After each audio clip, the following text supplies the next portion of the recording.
Hi, everyone.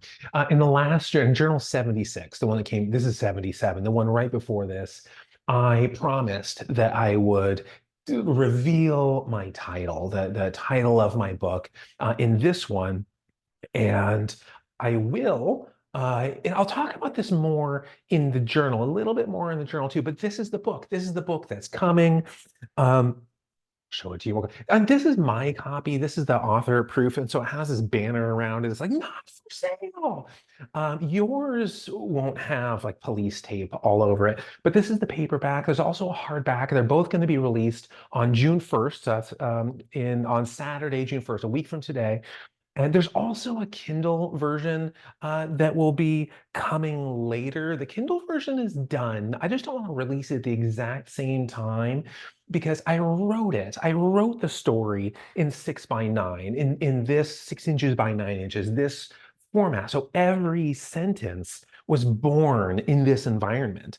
And I like reared every sentence to maturity in this, climate. And I mean, just every word and sentence and communities of sentences, the paragraphs and pages are fit to the selective pressures of this. And so when I modify, when it gets contorted to fit the dimensions of Kindle, all of that formatting, I mean, this is a 4-digit number of hours of carefully nurturing my sentences. That's just gone. All of that's just lost.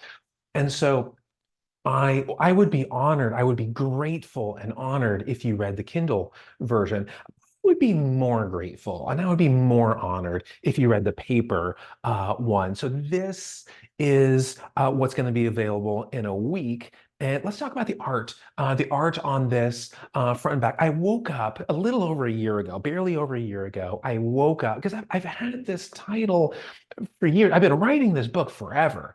Um, and I've had this title for years, and I just didn't quite know how to do the cover. And then I woke up one morning and I knew exactly what to do, front and back. I didn't dream it. I don't remember, maybe I did, I don't remember that dream, but I think I just slept. And the thinking that I'd had for like years, or at least months leading up to about the cover, it just consolidated. And in the morning, it offered me exactly what the cover would be. And it was that. And so I got out of bed that morning. It was like I turned on the lights because it was like pitch black out. And I didn't pee, I didn't drink or eat anything. I didn't start the coffee. And I drew a picture exactly. I wasn't looking at anything, just 100% out of my head. And I just sketched, there's like markers that just sit on this table. And I just sketched this. I mean, I just sat down, just all out of my head. I drew that, and that would go on to become the front cover, the painting. What I ended up doing was a watercolor painting with pencil and watercolor, and it's this um, is the cover of the book. Exactly. I just scanned this. It's my watercolor. I didn't look at anything other than the sketch that I did when I got out of bed that morning, and that's the final cover on the book. Now, the way that I integrated where it's like a plate, where it had, again, ignore the banner, right? Where it's this little plate on the green background. The way I integrated that was from my love of this fantasy series. Like if I were to do like what are my top 10 most influential fantasy works? I mean, there's obvious ones, Princess Bride and Picture Dorian Gray. There's obviously entries on there, but one of them is this old Time Life series. Some people I think know what I'm talking about. I'll show you a few of them. But Marie and I have a complete set of all of them. There's more than 20 of these things. And most of them I got a couple decades ago at a bookstore. So I was shopping at bookstores and I'd find one or I'd find two and I kept buying them and accumulating them. And it's stuff like this, where you see like, this is the dwarf one.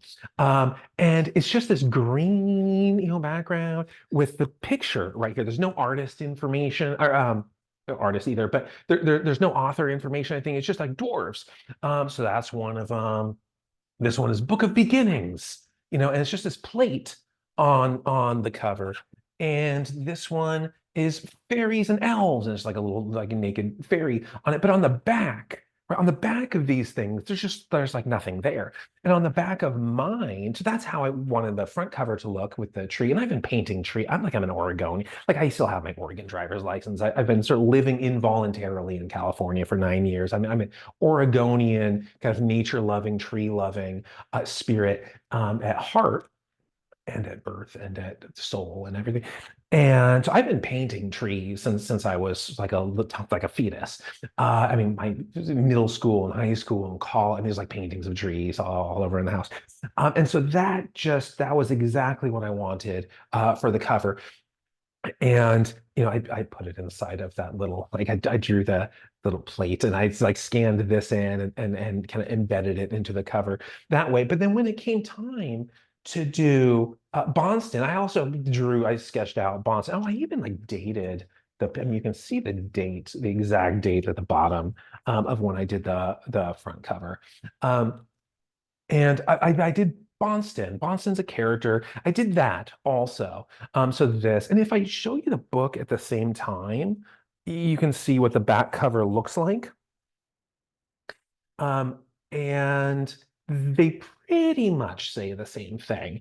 The back cover in the original sketch, I modified it a little bit from that original idea. And I looked at like 200 pictures when I was drawing Bonston. I mean, I can close my eyes and figure out his face and exactly his expression and everything and I can draw that.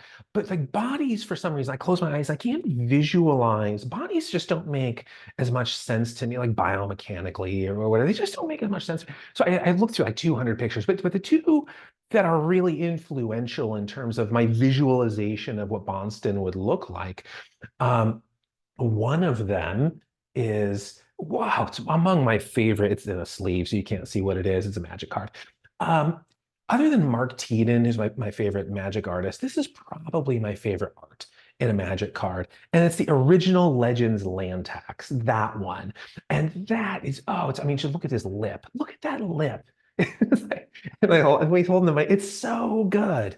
And so that was one of my um, images that I had in mind for Bonson. There's no body there, but then Talon from Dragon Warrior 4, Dragon Quest 4 to everyone else was another one of my major influences of what is Bonston's countenance? What does he look like?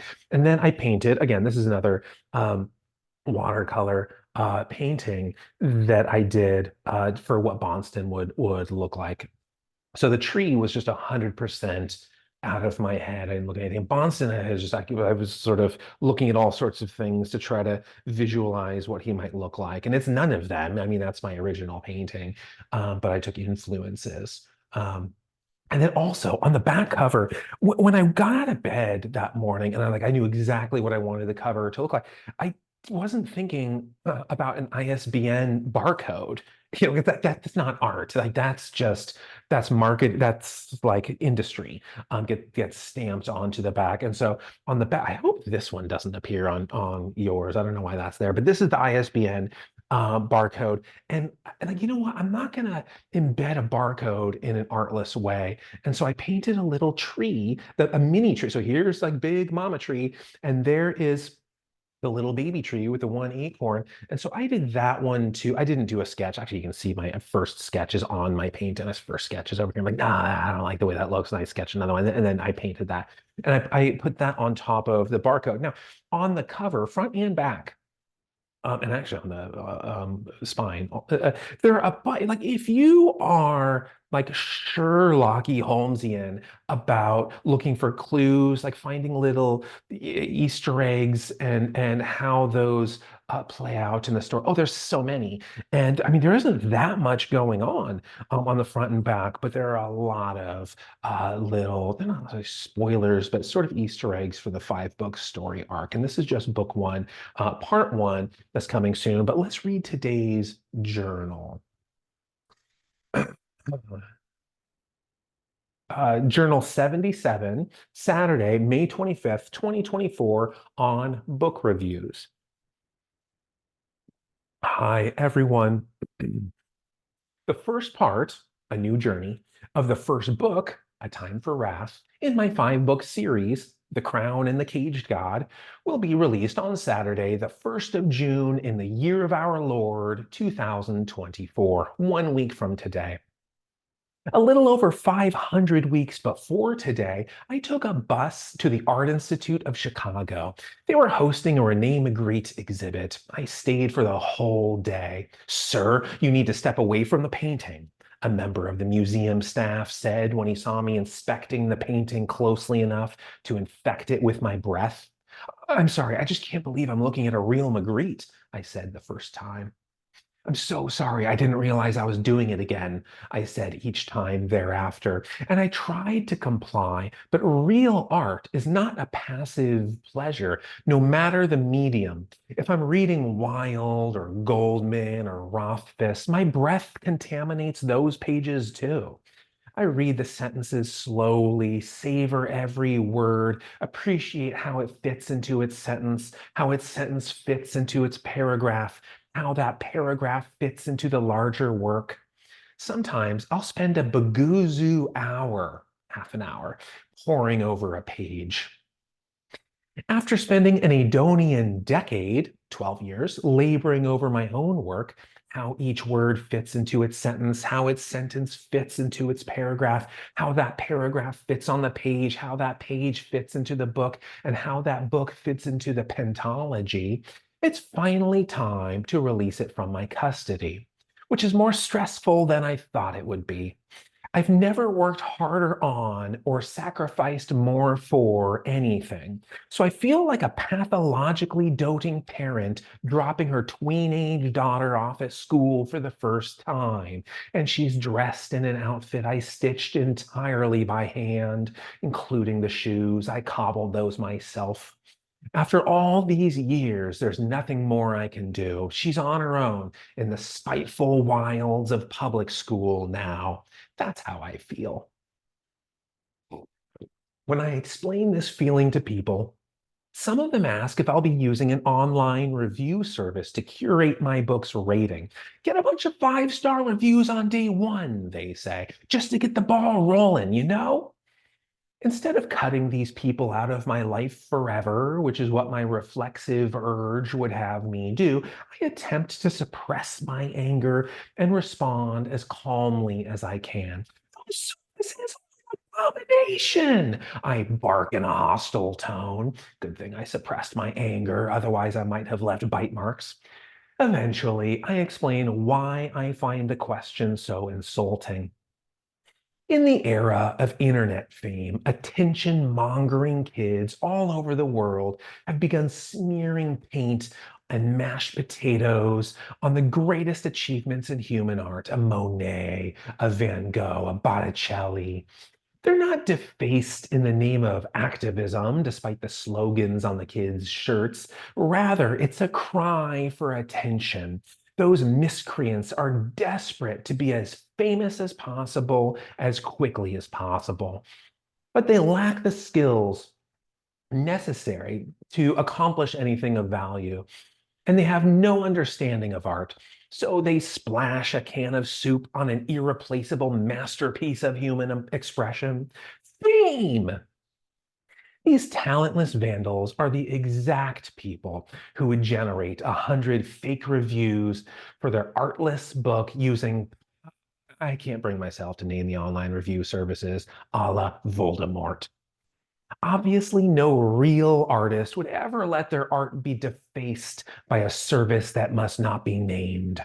When their work is complete, it is simply released to the public. Bad reviews might sting. "I hated it and you'll hate it too," would be like the daughter coming home and telling her mom that everyone made fun of her shoes. A good review might feel nice. "If a better book exists, tell me what year it won the Nobel Prize." That's tantamount to the daughter saying everyone loved her fancy blouse. But what would really gladden my day? If a reader infects my words and sentences and paragraphs and pages with their breath. Then I'll know I've connected with someone in a meaningful way. Okay, that's it. The whole point, what I'm getting at in this, is that authenticity is just the soul of art. And without it, without honesty, without sincerity, there's no art there, right? And I know that today AI is just rampant. I mean, it's just like trampling. Those Black Friday horror stories, we've all heard about these, where there's like a Roku TV that's $28 off, and people are trampled to death so that people can get a discount on a little TV. Right?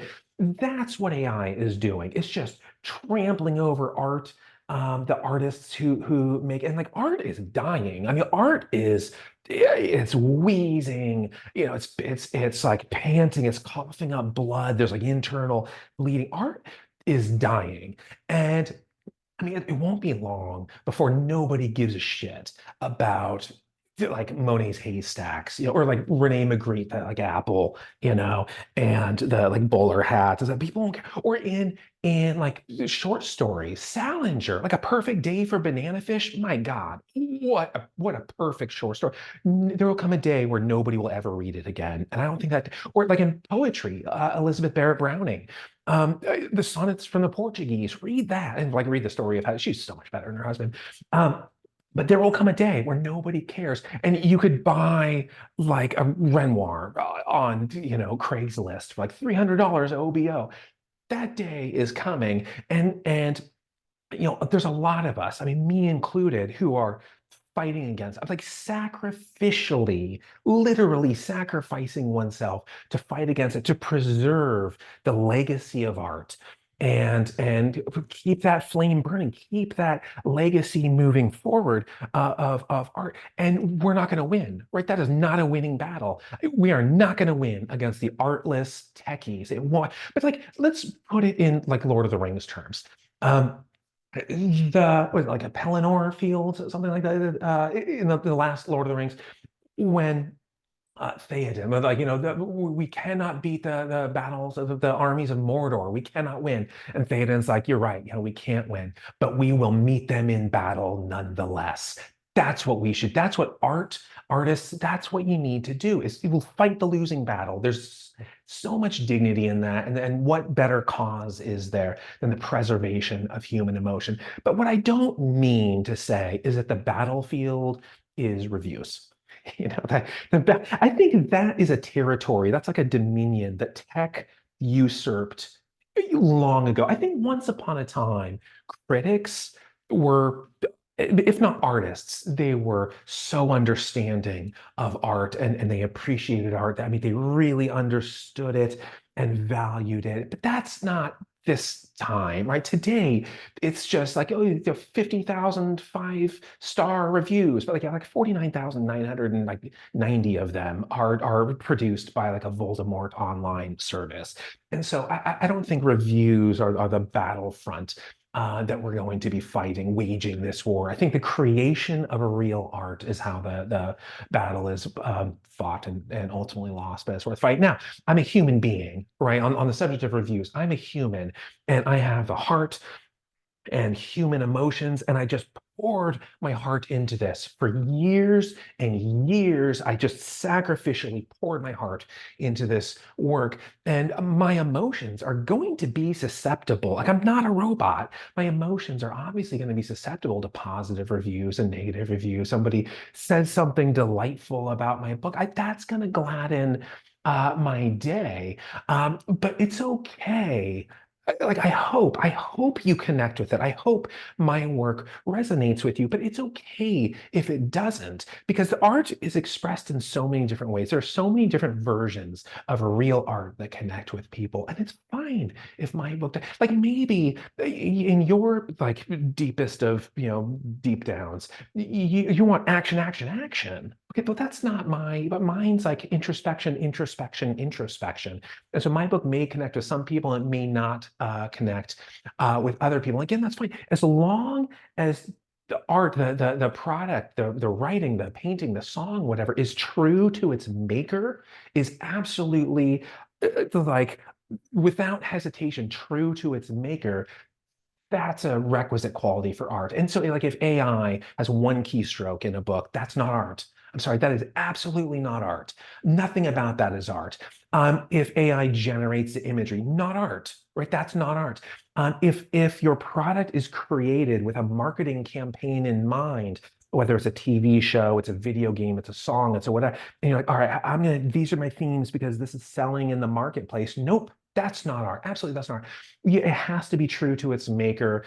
Proceeds be damned. And nothing I've ever done is as true to my, again, soul and my deep downs as this. And so I really hope that people will find emotion and connection in it. But again, it's okay if you don't. But my hope for you is that whatever your artistic preferences are, that you find connection in some sort of real human emotion, some sort of real art.